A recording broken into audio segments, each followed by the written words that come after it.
विश्वं दर्पणदृश्यमाननगरी तुल्यन्निजान्तर्गतं पश्यन्नात्मनि मायया बहिरिवोद्भूतं यथा निद्रया यस्साक्षात् कुरुते प्रबोधसमये स्वात्मानमेवाद्वयं तस्मै श्रीगुरुमूर्तये नमः इदं श्रीदक्षिणामूर्तये बीजस्यान्तरिवाङ्कुरो जगदिदं प्राङ्निर्विकल्पं पुनः मायाकल्पितदेशकालकलना वैचित्रचित्रीकृतं मायावीव विजृम्भयत्यपि महायोगीव यस्वेच्छया तस्मै श्रीगुरुमूर्तये नमः इदं श्रीदक्षिणामूर्तये तस्मै श्रीगुरुमूर्तये नमः इदं श्रीदक्षिणामूर्तये। ॐ सहना भवतु सहनौ भुनक्तु सह वीर्यं करवावहै तेजस्विनावधीतमस्तु मा विद्विषावहै। ॐ शान्तिः शान्तिः शान्तिः। सदाशिवसमारम्भां शङ्कराचार्यमध्यमाम् अस्मदाचार्यपर्यन्तां वन्दे गुरुपरम्पराम्। ॐ विज्ञानमयः कः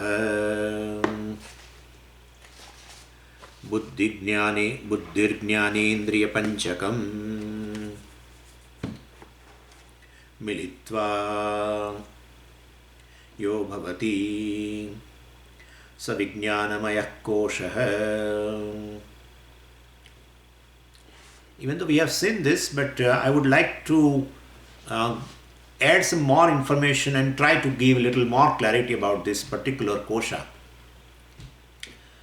Well, this five sense organs together with the buddhi is vijnanamaya or vijnana vikara, because that is all the time. This particular kosha also all the time changing. We'll see that what are the changes. And it is also a kosha in as much as it's a matter of an experience for a conscious being, and at the same time it is a mistake.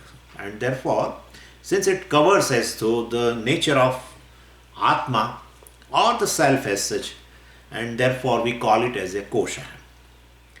Now here, well, buddhi is a nishayatmika antahkarana vrittihi. We know that is going to come. So buddhi is a faculty which takes a decision, which comes to the conclusion, etc. Now before I go further, I want to say this senses, organs of perception are included in both the koshas. In Manomaya kosha also we have included, and in Vijnanamaya kosha we have included, because basically sense organs, if they want to be active, they need a backing of either a mind, that is manaha, or the intellect. Well, so they need this backing, then only they become active. If mind is not the backing the senses, well, definitely they can't bring the data. They can't bring the data of the world. Same way, even if the intellect is not functioning, it cannot bring the senses cannot bring the data, and therefore both, whenever the mind and intellect, wherever they are included, the senses has to be there along with. And therefore in both the places, in Manomaya also and in Vijnanamaya also, you find that. Anyway, and afterwards, once all the sense organs bring the data, when they bring the data, a corresponding change occurs in the mind, right? And that is called mind. That's all. The mind is nothing but a corresponding change as per the data brought by the sense organs. That's all. Nothing more than that. Not even cognition. When the cognition takes place, of course, then immediately the function of the buddhi starts. Even the recognition also is a function of the buddhi. Cognition, recognition, both. In some of the cases you see for the first time, there is a cognition. So first thing is, what is mind and what is intellect?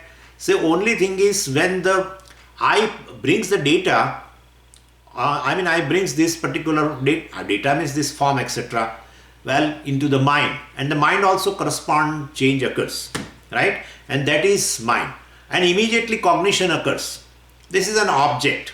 Suppose if you don't know, then this kind of a conclusion occurs in your mind that this is an object. That's all.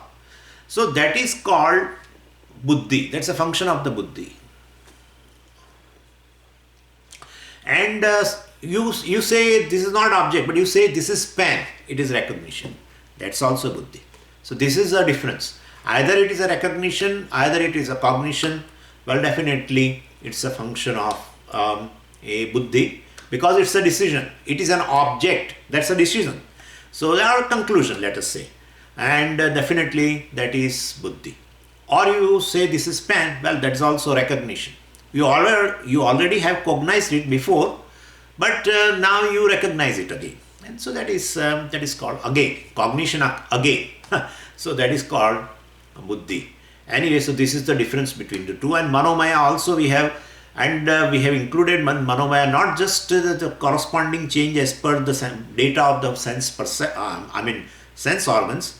We have also included doubt. We have also included emotions. We have also included recollection, etc. Recollection is just a memory. Memory is included in the manomaya, and recognition as such is included in memory, plus this pratyaksha also is there. Well, that is included in a vijnanamaya. So this is how it is. And I told you yesterday then the conclusion could be wrong also. Conclusion could be wrong, and it is wrong. And that's how we say generally this vijnanamaya includes the karta.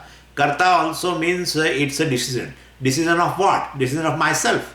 This that I am karta. So ahankara also is included in vijnanamaya, which is karta, and that's wrong. It's in fact a wrong decision, wrong conclusion about myself. So all the conclusions centered on oneself is a part of definitely, because they are the decision, they are the conclusions. That's a vijnanamaya only. So all the things regarding oneself, whatever we say, I am limited, etc. I am subject to birth and death, etc. Whatever. All other than I am Brahman, that is also that's also a function of buddhi, or ultimately vijnanamaya. But this buddhi's job is to decide, to conclude. Conclusion could be wrong or right. Well, conclusions centered on oneself, well, they are also basically done by the buddhi. So ahankara, sometimes what they do is, instead of divide this antahkaranam into 4 parts, they divide into 2 parts. So ahankara and buddhi goes together, and manaha and chittam goes together. That's how they do. And chittam includes the memory. So that they include in manaha, and ahankara is included in definitely with the buddhi, because there ahankara means basically a conclusion regarding oneself, and all the conclusions will be wrong definitely, but I conclude not only regarding myself. Well, I have a conclusion regarding world also, that it is a source of happiness, it is source of joy, source of peace, source of security. That's also conclusion, and that also is done by the buddhi alone. And therefore those conclusions are also a function of buddhi, and they are wrong conclusions.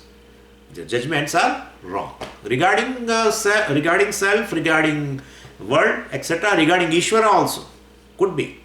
And therefore basically somebody is trying. And well, if you get a knowledge, then you can correct your conclusions. Otherwise ignorance continues. This conclusions which are nothing but the wrong conclusions, basically they continue. They are confusions. So we always say self-judgments are nothing but self-confusions. That's correct. But the judgment means the buddhi is included. The vijnanamaya is there. And therefore, and that is also vijnana vikaraha, because constantly changing. I am karta, then I say I am bhokta, then I say I am seer, I am hearer, I am this, I am that, I am that, I am that. Continuously changing. Right? In that one part doesn't change, other thing keeps changing. That which does not change, well, that is satyam. which changes is not Satyam. That's all it is. Regarding me, I am. Well, that doesn't change. It won't change also. Because, but other than that, I am seer, hearer, I am karta, I am bhokta, etc. That keeps on changing. And it's all function of the buddhi alone. And therefore we call it Vijnana Mayaha, Vijnana Vikaraha, modifications and or changes, etc. will be called Vikara. I have given you the two meanings of Mayat. One is a Vikara, modification, other is a predominance. But here the predominance meaning would not fit into. There is not predominance of the Vijnanam. There is not predominance of just judgments. There are other things also. And therefore we simply say, because it is constantly changing. And so we have to consider it that way. So, well, this is, and then we also, so cognition, recognition, etc. all is part of basically. But Swamiji, how cognition takes place? Well, see, this is mind means just a thought. It's a form of a mind, right? Pertaining to the particular sense. Like I see this object and a particular thought occurs in my mind. I mean, mind undergoes this particular change, a form of this mobile, etc. That's up to this is okay. Then, the reflection of the, well, definitely consciousness, and that becomes cognition. But as the cognition takes place, there itself the judgment will be there. This is an object, if it is the first time. And therefore we have to consider just a thought form. Well, it is mind. And then the cognition takes place, then immediately judgment also is there. And therefore it is a function of the buddhi. Please understand this. So cognition should not be included in the mind. Cognition should go with the Vijnanamaya. Cognition cannot be included in the Manomaya. And Manomaya, because thoughts form keep changing all the time, keep changing and changing. Then sound form, and then the taste form and smell form, etc., etc. It keeps on changing. Different thoughts are there. And then emotion, of course, also keep changing, etc. And therefore Manomaya, Manovikara. So these are all also modifications of the mind. Constantly undergoes change. Mind constantly undergoes the change as per the data brought by the senses. But once it becomes cognition, well, it's a part of Vijnanamaya. So, or recognition also is a part of Vijnana. And so Vijnana undergoes change all the time. And so we become a seer, hearer, thinker, etc. Well, it is changing. So Vijnana Mayaha. And of course then guilt and hurt also will be there, but then guilt should be included here, because basically ahankara is a decision, right? I thought is there, it's one thing, but it's already decided what I am, and therefore that ahankara is basically a karta, and therefore it creates a guilt also. That guilt also belongs to Vijnanamaya, because the kartrutvam also belongs to Vijnanamaya, and therefore that also should be included there. So kartrutvam, guilt goes together. One is karta and one is free from the guilt can never be possible. If you believe that it's a belief that I am a karta, well, then there is no scope that you will be free from the guilt, and that guilt arises all the time, any time after 25 years also it could arise. Why I should not have done that thing at that moment. Before 25 years I should not have done it. You will say that. So I did this, I did not do this, etc., etc. This is also a conclusion, and that is based on this kartrutvam. And kartrutvam means I am karta. That's a decision centered on the self. That is not correct. It's a wrong conclusion. But that's all part of the Vijnanamaya. This is how it is. So yesterday I could not elaborate the wrong conclusions and right conclusions, all part of the Vijnanamaya. Today I just thought of that let us divide into this, that what are the conclusions regarding Ishvara, regarding Jagat, regarding myself. All conclusions are wrong, but it is a function of the Buddhi basically, or Vijnanamaya. And you correct it also with the help of knowledge, Shastra, etc. Well, and new conclusions which are really the knowledge now, not confusions. That's also a function of the Buddhi only, or Vijnanamaya. So now this much is sufficient in Vijnanamaya. Let's go to now Anandamaya. Anandamaya kaha evameva karana sharira bhuta avidyasthamalina sattvam priyadivritti sahitam sat anandamaya kosha etat kosha panchakam. Again Anandamaya. You have to replace immediately. Ananda vikara. Modifications. Modifications of Ananda. Change in Ananda. You experience the degrees of Ananda. Right? So I'm happy. Okay, I'm happy. Oh, I'm more happy. Oh, I'm so happy, Swamiji, I could not describe. Oh, so you experience the degrees of happiness. And there is an obstruction. That is how the degree. In mind, there is a obstruction. If obstruction is more, well, experience of happiness is less. Swamiji, you did not tell yesterday what is that obstruction. Karma is obstruction. Karma is obstruction. That's a thing. And therefore, you see what happens, you may have anything what you desire. Suppose, I wish that I should have a particular type of a lunch today. Let's imagine that way, in which all the desired items are there, and you want a certain ambience also. That also is there. Suppose, and you are hungry also. That is also there. Everything is there, and therefore desired items are there. And as you put in the mouth, then there should be ananda, right? But suppose somebody calls you at that moment, even before you have not done even Brahmarpanam also, and before that somebody calls you and gives you and tells you that you have just come from your factory and you are sitting for the lunch, and somebody calls from the office in your factory that the people, the income tax people have come here, and I will have to start again. So because there is some problem here, so I'll start again.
Yeah.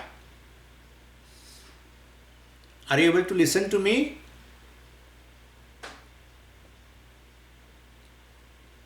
One minute. Okay? Listening? Yeah, some problem has occurred.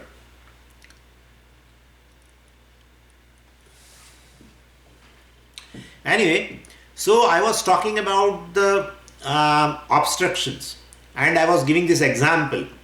Even though all your desired things are there, ambience is there, hunger is there, but still the joy need not be there. The phone call, right? That the income tax people have raided our factory or something, that's enough. So ultimately, the conducive mind gives a happiness, not the objects give happiness. Conducive mind, a particular state of the mind provides you happiness. And that is why even sometimes the desired objects are not there around us. Even ambience is not there, suppose, but your mind becomes conducive. then you definitely favorable. Then you feel even in a simple thing you find joy. So ultimately, this ananda, which is experiential ananda I am talking about, that experiential ananda is all the time is a result of punyam. And as per your punyam, definitely you gain the happiness. There is always, because karma phala has that taratamyam, and therefore it's not that all the desired objects give me happiness, not the ambience give me happiness, and not that simple just I'm healthy physically gives me happiness. Mind should be conducive, because that is where the happiness gets expressed, and it is all the time related to the karma. So our own karmas become obstruction, then the happiness will not be experienced at all, because mind becomes totally non-conducive. And it becomes little conducive, little happiness. More conducive, more happiness. This is how it is happening. So, depending upon the obstructions,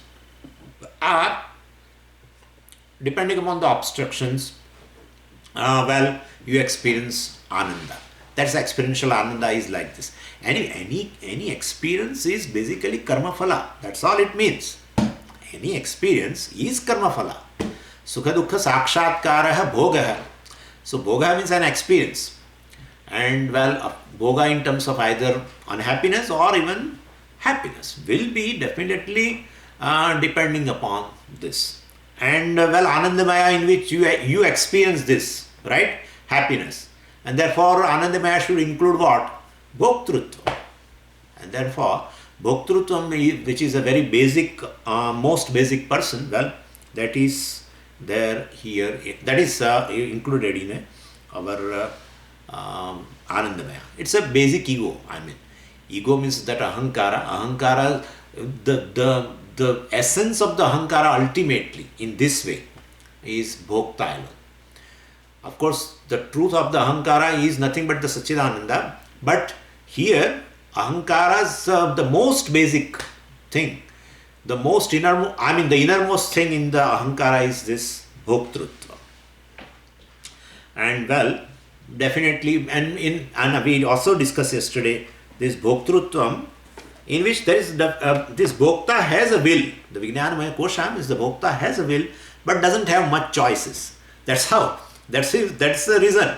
So you can see now, you want to experience this particular, the whole lunch, and happy. You want to be happy through that, but it's not in your hand. So choice is not there. So could you follow now? Choice is not there. So whatever you say. In fact, you only propose to your wife that tomorrow you make all these things and I want to enjoy, and he has not taken food since the morning also. He is hungry also. Everything is there, but no choice. Instead of sukham, you can experience dukkham. So will is also there, but the choice is not there. Bhokta has not much choice. Karta has a choice. What to do, not to do, how to do, where to do, when to do. There you have a number of choices. But Bhokta, the experience, has no choice. Otherwise, why should we experience unhappiness? Why should we experience unhappiness? And not only that, in happiness also, I want to experience the ecstasy all the time. Right? In degrees of happiness, I want to experience the most happy state of my mind. But your choice is kept aside. Ultimately, Bhoktrutva basically has a will but not much choice. And therefore, Vijnanamaya and Anandamaya, in that Vijnanamaya basically is a karta, and one is a karta and does lot of things, lot of activities ultimately in order to enjoy. So that is the basic person. That's how we say in Ahankara, the most basic person is a Bhokta. So we do lot of things ultimately in order to enjoy. And therefore, okay. So we call it as the experiential Ananda, we call it as a Sukham, of course. And so the Bhokta is a Anandamaya, because of the experience of the degree of sukha, pleasure. And then I said the Sukha and Ananda also. I just made a little difference also for you. That Sukham, the word Kha is there, and that indicates Indriyam. And therefore, and the Sukham means the conducive to the Indriyam, conducive to the particular sense. And that is of, I mean, both the types of objects are there. The form, particular form you see, gives a joy because it is conducive to your eyes, or particular form does not make you happy because ultimately it is not conducive to your sense organ. So Sukham and Dukkham is basically translated like this: favorable to a organ, particular organ of perception, unfavorable to a particular organ of perception. That is how we have to see. I don't know why people are coming so late. So late, Bapre. Anyway, so that is where the struggle is ultimately. And Sukha, of course, don't think, even though it is experiential, but you are experiencing yourself. That's all it is. You are experiencing yourself, not knowing that that is yourself. That's how it is. Not knowing that it is you are experiencing yourself. Basically, you say that this particular object is giving me happiness, etc. Well, but it is we are experiencing our own selves. But if you don't know, the struggle continues. The anxiety continues to regain that state, to retain that state. And well, it goes away since it is in terms of experience. Experience is very, very kshanikam, very momentary, because it is depending upon karma phala. So as the karma phala is over, well, that particular experience also goes away.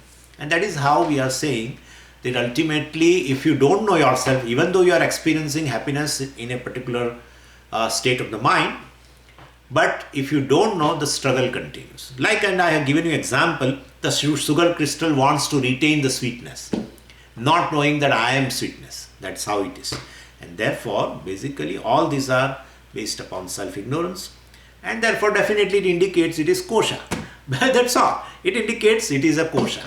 Kosha means it's a covering. Covering what? Covering my own nature. What is that nature? Ananda.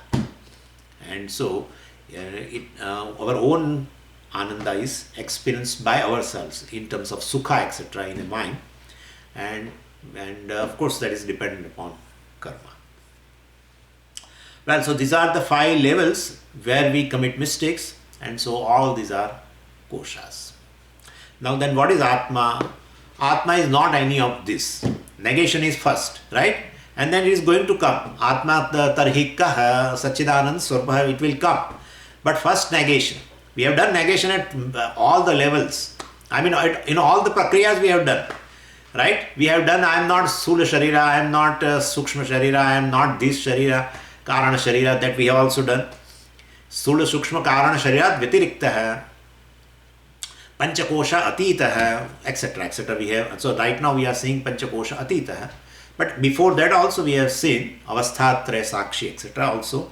That I am very clearly, till from the definition of Atma which I have started, we are till up to this. We are negating only, right? I am not physical body. I am not a waker. I am not subtle body. I am not this pranamaya kosha. I am not this kosha. I am not this dreamer. I am not the deep sleeper, etc. etc. And now lastly, these are the prakriyas very essential. They are bread and butter for us. Otherwise, we will never know Atma. Because Atma is just a subject. You can know anything other than yourself through the means of knowledge which you have. You can employ, and even if they are not sufficient, you can employ, you can enhance the capacity of your means of knowledge. Definitely, if you can't see something through the eye, you put a microscope, or you can wear a specs, whatever. So you can always enhance your perception, which are basically through the means of knowledge. You can know anything. But if you want to know yourself, what will you do? The who am I question is not going to help you. And therefore, because I am already confused. That's what my judgment about me is, nothing but the confusion. And the confused self, if keep on asking to himself, who am I, he is not going to answer. That will only answer that you are full. That's what it will answer. Therefore, ultimately, some means of knowledge other than yourself is required. I gave you example all the time. If you want to know your face, what will you do? You can see anybody's face. You can see anybody's face through your eyes. If you want to know your eyes, what will you do? The eyes, which are the means of knowledge to see the entire world or even the galaxies, right? You can see anything in the creation other than your own eyes. What will you do if you want to see your own eyes? What will you do? You cannot make them like that inside like this. You cannot do that. You have to use external means of knowledge called mirror, right? Mirror is required. Shastra is a mirror.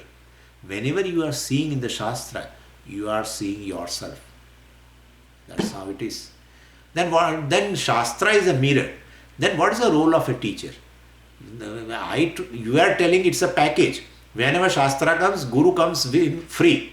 1 plus 1 free. So basically, what is the essence of, what is the need of teacher then?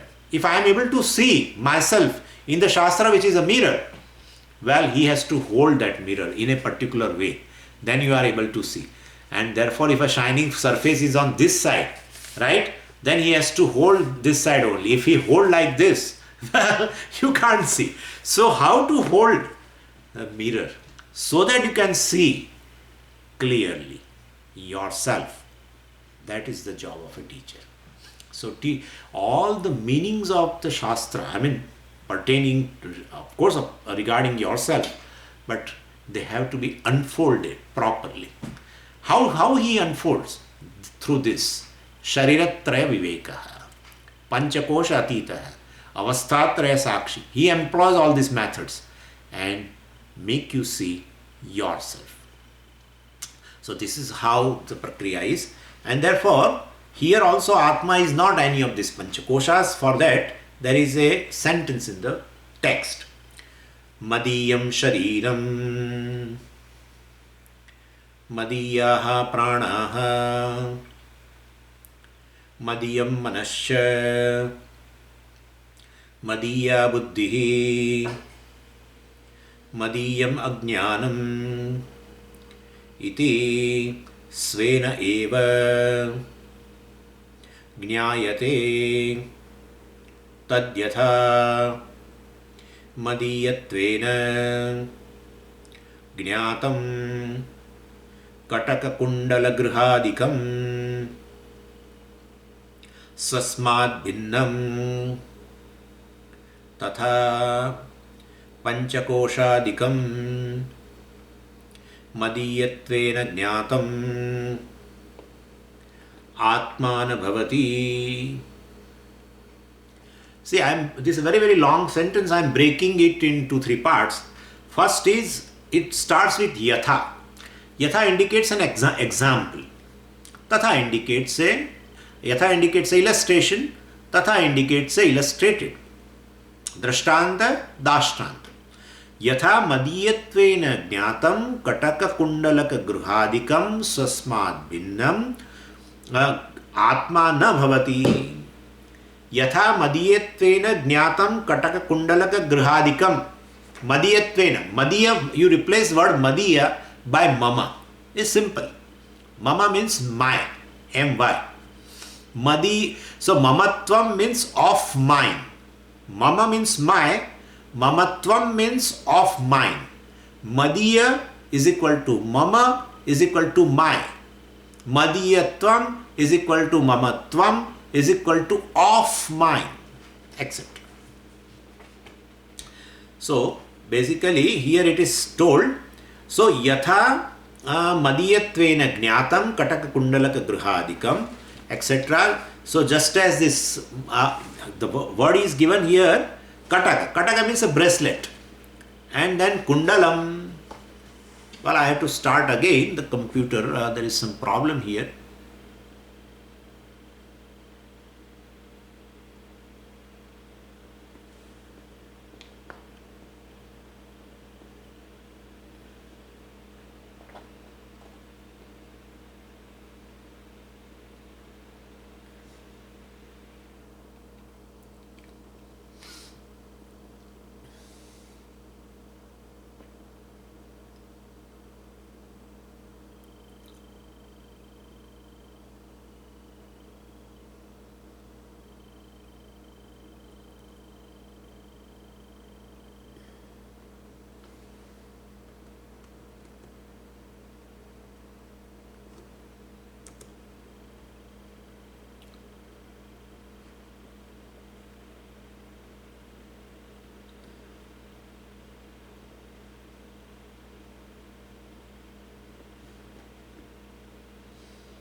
There is a problem in the screen. So anyway, um,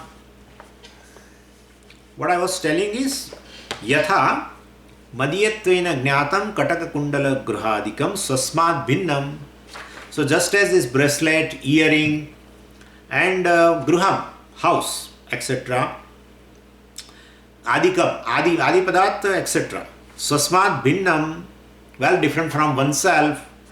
Jnatam, known as oneself, different from myself.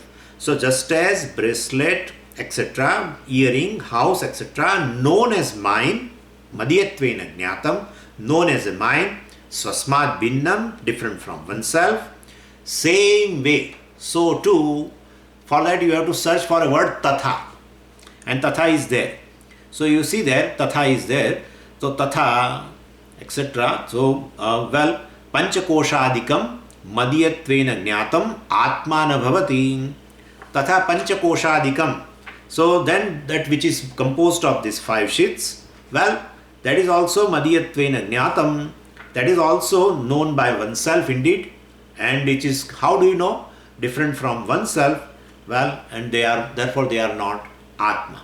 Now the earlier part of the sentence remains. Madiyam shariram, madiyaha pranaha, madiyam manascha, madiyaha buddhihi, madiyam ajnanam iti. And then same way you can add now. Svenaiva jnatena madiyatvena jnatam sasmat bhinnam atmana bhavati. And therefore, just as madiyam shariram, just as my body, my physiological functions, madiyaha pranaha, then madiyam manasya, my mind, my intellect, madiya buddhihi, madiyam ajnanam, my ignorance. Well, if you know like that, svenaiva jnayate, svena eva, known by me alone. Well, and swasmat bhinnam, therefore they are different from me, and therefore atmana bhavati, and therefore it is not mine. Just I have divided the whole sentence into 3 parts for making it to understand it little in a simple manner. Now what is being told here we have to see. See, there are 2 types of arguments for our understanding the nature of Atma. One is this I argument, and the other is this I and my argument. What happens is aham and mama. 2 things are there, aham and mama. And of course sometimes instead of mama we say idam, aham and idam, this, I and this. So what happens is mama is included in this idam. We should understand this. What is mine is not me, that's all. That's not me. Like my house, right? What is my house? That's fine. But then house is not you. And therefore house which is this can be called as a my house. So this, generally they divide, to understand this, to arrive at the nature of the self, they start the creation, they divided the creation initially into 2 parts. One is I and other is this. And then of course my also will be included in this, because my house, my car, etc. Well, that is not I. Car is not I. House is not I, etc. etc. And therefore, generally there will be 2 categories, I and this. And mama of my, etc. will go along with this. So aham and idam, or aham and mama, either. Well, so this is, before I go, we have to be clear about this is, well, all this is not mine, but all mine is this. Could you follow? Whenever you say, see, my house, right? Then that, how do you know that it is, there is a house? Well, it is because you know it. And therefore house is, which is idam actually, which is not I. Now you call it as a my. So all my are included in idam. But all idam, all this are not mine. Like right now you have a mobile in your hand, suppose. For me it is this, right? This mobile, because it is object of my knowledge. But that your mobile is not mine. Could you follow what I am saying?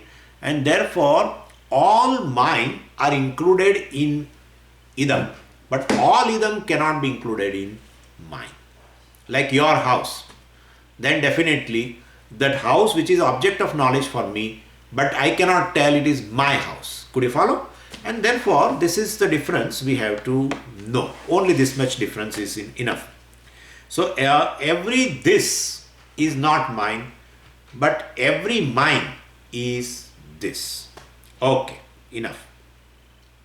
Now when all this is established, then all we have to do is to address the mistake of level, and the mistake at the level of physical body. You have to start here, because other than that I have no mistake. Other than here, regarding house I don't have a confusion that it is me. Regarding car I don't have, even though it is mine, even I never have a confusion that it is me. So only it starts here, from the physical body, from the dermis it starts. Why? Because the eye sense pervades up to the dermis. That's a problem. Other than the dermis, even the cloth, this cloth also is not considered as a eye, even though it is mine, right? But I never consider as eye. Then in which category I should put? In this category. We have two categories, I and this. Even though you call it mine, right? It's my cloth. But so if you say the broad category is I and this, then this cloth goes to which category? I or this? This category. So can you follow now? So all mine should be included in this. All this cannot be included in mine. So that is clear to you. I think I should not much talk about it. Anyway, so the confusion starts from the physical body. The mistake starts at the level of physical body. Confusion means what confusion? There are two clear-cut categories, but the physical body, when you come to the physical body, the category I think is as though becomes very, very, very, very, it doesn't have clarity. Anyway, so external to that, I don't have any problem. I don't have any self-confusion, because I have the I-ness in any other thing, even though it is mine or it is not mine. I have only that category called this. Well, so the physical body, let's start with that. So it has been told, the various parts of the physical body also has been told. Madhyam Shariram, very first thing is told there. So it started with that. Madhyam Shariram. So because all the attributes of the body, basically you take the attributes of yourself. That is the problem. So when the body is tall, you say it is, I am tall. Of course, like the house, it is also an object of knowledge, but you say it is, I am tall. And so when what happens is I am walking. No, the body is walking, I am walking. Where body is tall, I am tall. Body is fair, I am fair. Body is dark, I am dark. Body is fat, I am fat. Body is lean, I am lean. And body stands, I stand, etc. etc. Body sleeps, I sleep.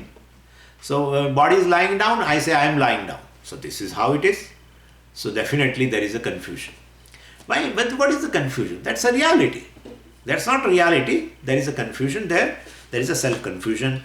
Actually, body also belongs to this category. We have seen, of course, but we have to see here in terms of kosha. So what happens is, when I say I am tall, well, is it not because that the body is tall? Answer this question. When I say I am tall, is it not that the body is tall? Yeah, that's correct. Do I know that the body is tall? Yeah, I know that body is tall. Then is it an object of your knowledge? Yeah, it is an object of knowledge. If it is an object of your knowledge, When it is evident to you, then how can it is you? Right? What is evident to me is not me. What is evident to I is not I. That's what we have seen. Right? Atma is evident to itself. And therefore, Atma is evident to itself. So it is self-evident. And every other thing is evident to the self, which is non-I. Which is non-I. Everything is evident to the I, which is non-I. And therefore, if body is tall, means the tallness of the body is evident to you, then definitely you are distinct from the physical body. So this is how we say. So if I am telling that I am tall, and at the time with respect to body I am telling I am tall, well, that's correct statement. But you say that I am tall means the physical body is nothing but the I, then it is a confusion. And in fact, this statement itself proves that the tallness of the body is known to you. If it is not known to you, you will never tell that. I am tall. You will not. You will not utter this sentence. I am tall, unless the tallness of the body is known to you, and therefore it's very clear it is an object of your knowledge. Just as I see this tree is tall, right? Because it becomes an object of knowledge. It is evident to me, and therefore I am saying the tree is tall. Same way when I say I am tall, definitely it is the body which is tall, which also becomes evident to me, the consciousness, and therefore I am able to say that. And therefore definitely the object of knowledge must be different. Just as when I say that the tree is tall, well, I am not the tree, definitely, because it's the object of my knowledge. I never take when the tree is tall, I never tell that I am tall. Well, same way if the body also is a tall, and definitely that is why you are able to tell I am tall, otherwise you would not have told about it. And therefore it is same thing. Like the tree, you know the tallness which is very vivid to you of the body. So this is how we madhyam shariram swasmat bhinnam madhyatvena jnatam. Of course I say my body, etc. Well, it is okay. To say my body, there is nothing wrong in that. But it is basically object of the knowledge.